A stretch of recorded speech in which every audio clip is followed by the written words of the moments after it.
And this dog is walking along the street one day, minding his own business, rather uninspired as it happens, just thinking, what is there for me in this life? Like, I hope every morning I hear someone going, "Dog, hey dog, here, have some breakfast." And of course they give me the breakfast and it turns out it's just dog food in a bowl. Exact same thing they give me when they call it supper, or when they call it dinner, or when they call it lunch.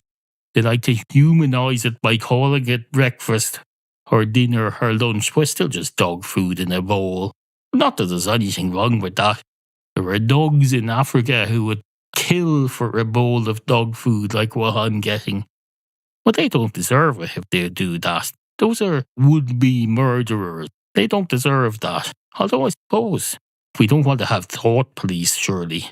But if they're living somewhere abroad where there's a lawless society, the dog is probably just having to going. Actually, now that you mention it, if a dog eats a human being, that's not cannibalism. So it should be less shocking. But it's not really. It's not.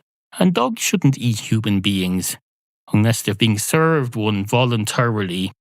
If you're giving your dog some sort of dog food that's made from human beings, make sure it's traceable, like you would with any beast that you feed your family. When people buy beef now in the supermarket, it can even be tracked, I understand, right down to the national herd number of whatever farm the beef came from. It's traceable.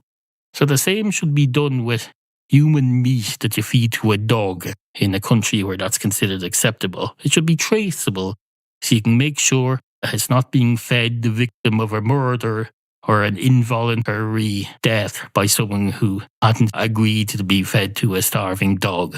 Now, I know what you're thinking there. You're thinking, that sounds horrific. Well, I know, it sounds horrific. It sounds absolutely appalling. That's why I'm trying to find ways to make it slightly less horrific. Trying to improve the lot of these dogs in other countries and their humans who are apparently being eaten by them. I'm trying to make it a bit better by bringing in some sort of structure, same as we did with the cows here.